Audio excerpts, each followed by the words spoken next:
اے بنی اسرائیل، ذرا خیال کرو میری اس نعمت کا جو میں نے تم کو عطا کی تھی۔ میرے ساتھ تمہارا جو عہد تھا اسے تم پورا کرو، تو میرا جو عہد تمہارے ساتھ تھا اسے میں پورا کروں، اور مجھی سے تم ڈرو۔ اے بنی اسرائیل، اسرائیل کے معنی ہیں عبداللہ یا بندہ خدا۔ یہ حضرت یعقوب کا لقب تھا جو ان کو اللہ تعالیٰ کی طرف سے عطا ہوا تھا۔ وہ حضرت اسحاق علیہ السلام کے بیٹے اور حضرت ابراہیم علیہ السلام کے پوتے تھے۔ انہی کی نسل کو بنی اسرائیل کہتے ہیں۔ پچھلے 4 رکوعوں میں تمہیدی تقریر تھی جس کا خطاب تمام انسانوں کی طرف عام تھا۔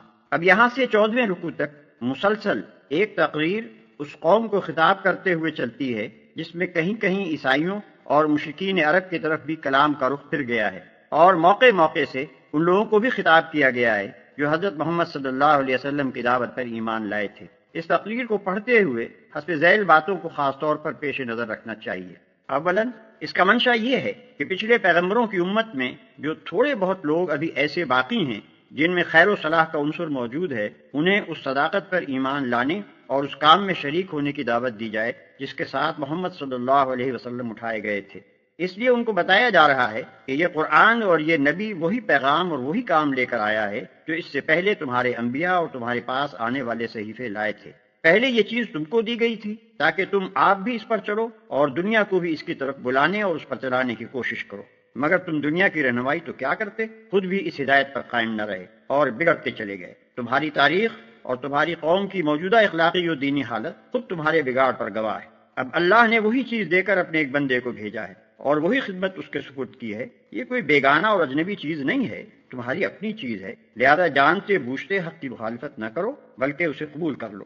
جو کام تمہارے کرنے کا تھا مگر تم نے نہ کیا، اسے کرنے کے لیے جو دوسرے لوگ اٹھے ہیں ان کا ساتھ دو۔ ثانیاً اس کا منشا عام یہودیوں پر حجت تمام کرنا اور صاف صاف ان کی دینی و اخلاقی حالت کو کھول کر رکھ دینا ہے۔ ان پر ثابت کیا جا رہا ہے کہ یہ وہی دین ہے جو تمہارے انبیاء لے کر آئے تھے۔ اصول دین میں سے کوئی ایک چیز بھی ایسی نہیں ہے جس میں قرآن کی تعلیم تورات کی تعلیم سے مختلف ہو۔ ان پر ثابت کیا جا رہا ہے کہ جو ہدایت تمہیں دی گئی تھی اس کی پیروی کرنے میں اور جو رہنمائی کا منصب تمہیں دیا گیا تھا اس کا حق ادا کرنے میں تم بری طرح ناکام ہوئے ہو۔ اس کے ثبوت میں ایسے واقعات سے استشہاد کیا گیا ہے جن کی تردید وہ نہ کر سکتے تھے۔ پھر جس طرح حق کو حق جاننے کے باوجود وہ اس کی مخالفت میں سازشوں، وسوسہ اندازیوں، کج بحثیوں اور مکاریوں سے کام لے رہے تھے، اور جن ترکیبوں سے وہ کوشش کر رہے تھے کہ کسی طرح محمد صلی اللہ علیہ وسلم کا مشن کامیاب نہ ہونے پائے، ان سب کی پردہ دری کی جا رہی ہے، جس سے یہ بات عیاں ہو جاتی ہے کہ ان کی ظاہری مذہبیت محض ایک ڈھونگ ہے جس کے نیچے دیانت اور حق پرستی کے بجائے ہٹ دھرمی، جاہلانہ عصبیت اور نفس پرستی کام کر رہی ہے، اور حقیقت میں وہ یہ چاہتے ہی نہیں ہیں کہ نیکی کا کوئی کام پھل پھول سکے۔ اس طرح اتمام حجت کرنے کا فائدہ یہ ہوا کہ ایک طرف خود اس قوم میں جو صالح عنصر تھا اس کی آنکھیں کھل گئیں، دوسری طرف مدینے کے عوام پر اور بالعموم مشرکین عرب پر ان لوگوں کا جو مذہبی و اخلاقی اثر تھا وہ ختم ہو گیا، اور تیسری طرف خود اپنے آپ کو بے نقاب دیکھ کر ان کی ہمتیں اتنی پست ہو گئیں کہ وہ اس جرأت کے ساتھ کبھی مقابلے میں کھڑے نہ ہو سکے جس کے ساتھ ایک وہ شخص کھڑا ہوتا ہے جسے اپنے حق پر ہونے کا یقین ہو۔ ثالثاً پچھلے 4 رکوعوں میں نوع انسانی کو دعوت عام دیتے ہوئے جو کچھ کہا گیا تھا اسی کے سلسلے میں ایک خاص قوم کی معین مثال لے کر بتایا جا رہا ہے کہ جو قوم خدا کی بھیجی ہوئی ہدایت سے منہ موڑتی ہے اس کا انجام کیا ہوتا ہے۔ اس توضیح کے لیے تمام قوموں میں سے بنی اسرائیل کو منتخب کرنے کی وجہ یہ ہے کہ دنیا میں صرف یہی ایک قوم ہے جو مسلسل 4000 برس سے تمام اقوام عالم کے سامنے ایک زندہ نمونہ عبرت بنی ہوئی ہے۔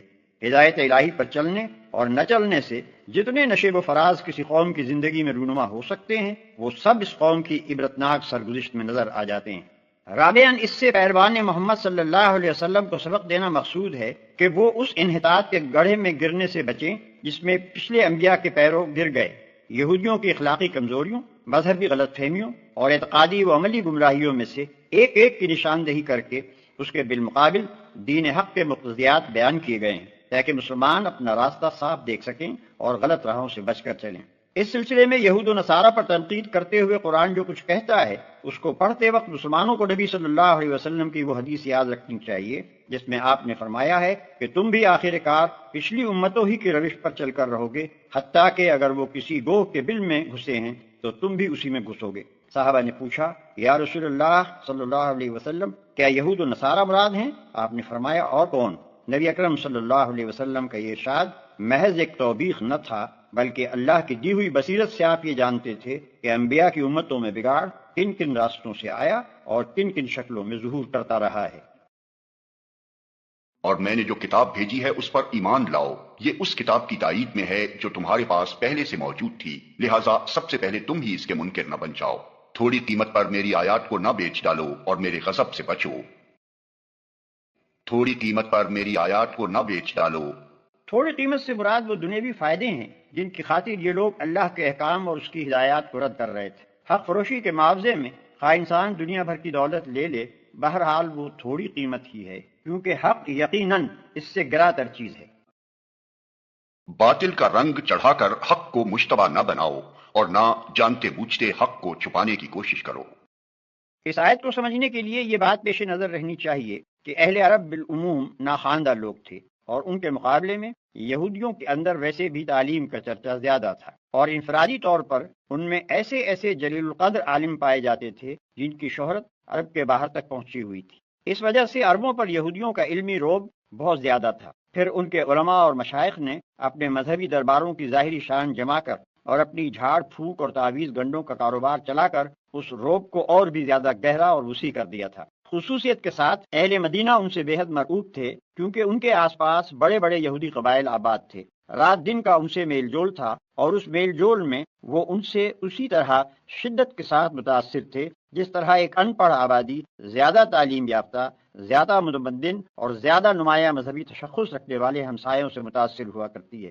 ان حالات میں جب نبی صلی اللہ علیہ وسلم نے اپنے آپ کو نبی کی حیثیت سے پیش کیا اور لوگوں کو اسلام کی طرف دعوت دینی شروع کی، تو قدرتی بات تھی کہ ان پڑھ عرب اہل کتاب یہودیوں سے جا کر پوچھتے کہ آپ لوگ بھی ایک نبی کے پیرو ہیں اور ایک کتاب کو مانتے ہیں، آپ ہمیں بتائیں کہ یہ صاحب جو ہمارے اندر نبوت کا دعویٰ لے کر اٹھے ہیں، ان کے متعلق اور ان کی تعلیم کے متعلق آپ کی کیا رائے ہے؟ چنانچہ یہ سوال مکے کے لوگوں نے بھی یہودیوں سے بارہا کیا، اور جب نبی صلی اللہ علیہ وسلم مدینہ تشریف لائے تو یہاں بھی بکثرت لوگ یہودی علماء کے پاس جا جا کر یہی بات پوچھتے تھے، مگر ان علماء نے کبھی لوگوں کو صحیح بات نہ بتائی۔ ان کے لیے یہ کہنا تو مشکل تھا کہ وہ توحید جو محمد صلی اللہ علیہ وسلم پیش کر رہے ہیں غلط ہے، یا انبیاء اور کتب آسمانی اور ملائکہ اور آخرت کے بارے میں جو کچھ آپ کہہ رہے ہیں اس میں کوئی غلطی ہے، یا وہ اخلاقی اصول جن کی آپ تعلیم دے رہے ہیں ان میں سے کوئی چیز غلط ہے۔ لیکن وہ صاف صاف اس حقیقت کا اعتراف کرنے کے لیے بھی تیار نہ تھے کہ جو کچھ آپ پیش کر رہے ہیں وہ صحیح ہے۔ وہ نہ سچائی کی کھلی کھلی تردید کر سکتے تھے، نہ سیدھی طرح اس کو سچائی مان لینے پر آمادہ تھے۔ ان دونوں راستوں کے درمیان انہوں نے طریقہ یہ اختیار کیا تھا کہ ہر سائل کے دل میں نبی صلی اللہ علیہ وسلم کے خلاف، آپ کی جماعت کے خلاف اور آپ کے مشن کے خلاف کوئی نہ کوئی وسوسہ ڈال دیتے تھے، کوئی الزام آپ پر چسپاں کر دیتے تھے، کوئی ایسا شوشہ چھوڑ دیتے تھے جس سے لوگ شکوک و شبہات میں پڑ جائیں، اور طرح طرح کے الجھن میں ڈالنے والے سوالات چھیڑ دیتے تھے تاکہ لوگ ان میں خود بھی الجھیں اور نبی صلی اللہ علیہ وسلم اور آپ کے پیرووں کو بھی الجھانے کی کوشش کریں۔ ان کا یہی رویہ تھا جس کی بنا پر ان سے فرمایا جا رہا ہے کہ حق پر باطل کے پردے نہ ڈالو، اپنے جھوٹے پروپیگنڈے اور شریرانہ شبہات و اعتراضات سے حق کو دبانے اور چھپانے کی کوشش نہ کرو، اور حق و باطل کو خلط ملط کر کے دنیا کو دھوکہ نہ دو۔ نماز قائم کرو اور زکوٰۃ دو، اور جو لوگ میرے آگے جھک رہے ہیں ان کے ساتھ تم بھی جھک جاؤ۔ نماز اور زکوٰۃ ہر زمانے میں دین اسلام کے اہم ترین ارکان رہے ہیں۔ تمام انبیاء کی طرح انبیاء بنی اسرائیل نے بھی اس کی سخت تاکید کی تھی، مگر یہودی ان سے غافل ہو چکے تھے۔ نماز باجماعت کا نظام ان کے ہاں تقریباً بالکل درہم برہم ہو چکا تھا۔ قوم کی اکثریت انفرادی نماز کی بھی تاریک ہو چکی تھی، اور زکوٰۃ دینے کے بجائے یہ لوگ سود کھانے لگے تھے۔ تم دوسروں کو تو نیکی کا راستہ اختیار کرنے کے لیے کہتے ہو، مگر اپنے آپ کو بھول جاتے ہو، حالانکہ تم کتاب کی تلاوت کرتے ہو۔ کیا تم عقل سے بالکل ہی کام نہیں لیتے؟ صبر اور نماز سے مدد لو، بے شک نماز ایک سخت مشکل کام ہے۔ صبر اور نماز سے مدد لو۔ یعنی اگر تمہیں نیکی کے راستے پر چلنے میں دشواری محسوس ہوتی ہے تو اس دشواری کا علاج صبر اور نماز ہے۔ ان دو چیزوں سے تمہیں وہ طاقت ملے گی جس سے یہ راہ آسان ہو جائے گی۔ صبر کے لغوی معنی روکنے اور باندھنے کے ہیں، اور اس سے مراد ارادے کی وہ مضبوطی، عزم کی وہ پختگی اور خواہشات نفس کا وہ انضباط ہے جس سے ایک شخص نفسانی ترغیبات اور بیرونی مشکلات کے مقابلے میں اپنے قلب و ضمیر کے پسند کیے ہوئے راستے پر لگاتار بڑھتا چلا جائے۔ ارشاد الہی کا مدعا یہ ہے کہ اس اخلاقی صفت کو اپنے اندر پرورش کرو اور اس کو باہر سے طاقت پہنچانے کے لیے نماز کی پابندی کرو۔ مگر ان فرما بردار بندوں کے لیے مشکل نہیں ہے جو سمجھتے ہیں کہ آخر کار انہیں اپنے رب سے ملنا اور اسی کی طرف پلٹ کر جانا ہے۔ یعنی جو شخص خدا کا فرما بردار نہ ہو اور آخرت کا عقیدہ نہ رکھتا ہو، اس کے لیے تو نماز کی پابندی ایک ایسی مصیبت ہے جسے وہ کبھی گوارا ہی نہیں کر سکتا، مگر جو برضا اور رغبت خدا کے آگے سر اطاعت خم کر چکا ہو اور جسے یہ خیال ہو کہ کبھی مر کر اپنے خدا کے سامنے جانا بھی ہے، اس کے لیے نماز ادا کرنا نہیں بلکہ نماز کا چھوڑنا مشکل ہے۔ Like, share and subscribe for more videos.